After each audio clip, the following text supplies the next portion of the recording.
Hi, this is Mike Marston. As you know, and you've probably heard on control trends and just in the social media and general media, the Sedona ecosystem is taking off quite nicely, and it's giving us a varying number of alternate engineering tools. So I just thought I'd give you an update on how you get started with these tools. The choices are Workbench, number one. Number two, there's one called CPT. And number three, there's one called OpenPMCS. The one I'm going to focus on today is the CPT, because most people know how to use the Workbench one. The only real advantage of this is, one, you don't have to install it into your Windows registry. And secondly, and probably more importantly, it does the graphics for you, the HTML5 graphics. So all I would do is download these files. As you can see, here's a really nice new document that explains all the kits. Here's one that talks about Sedona. Now, the instruction video I'm going to do today is really one just to say how do you get started with CPT.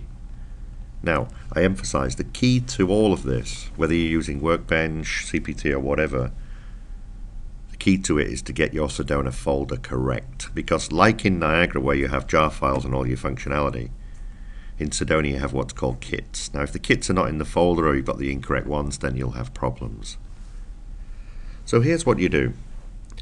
I'm going to use the app tool this time. There is a separate video on this. I've already created this app and it's just called Test 4. Start that up. Now I've got a kind of simulation of an FG controller, a full simulation which I can reuse in the controller later. I open my CPT icon. I normally put this down on the taskbar so it's easy to get to. And first thing you've always got to do in CPT is just check you've got this box selected. This is super important. And all you do is just do add and then navigate where your Sedona folder is. It doesn't matter where it is, just as long as you select the right one.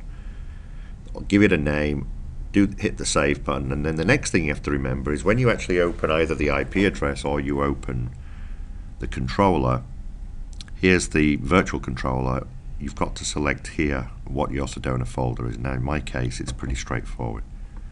Click on there and we're in. We've got a really nice setup there, some nice folders, high capacity controller, and here we can do kit management. Now in CPT you just move your mouse across, you can see all of the, it gives you a description of what all of the tabs are and what the functions are. It's really quite easy to use. If you want to add some more functionality, you just click on what you want and hit the apply button. You will then need to re-log into CPT because it does reboot the virtual machine. You can have as many folders as you like. Try and keep the objects below about 30 points if you can per object.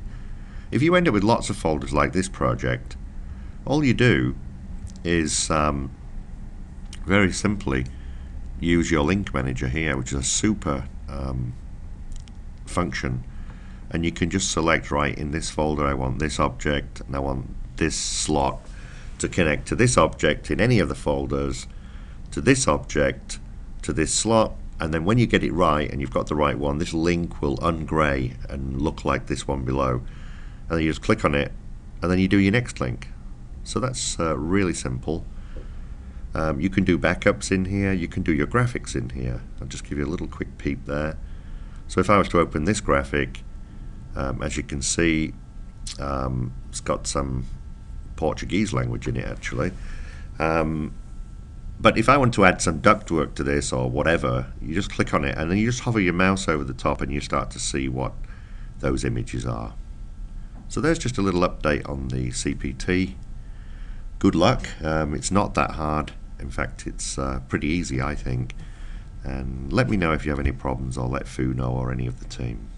Thank you.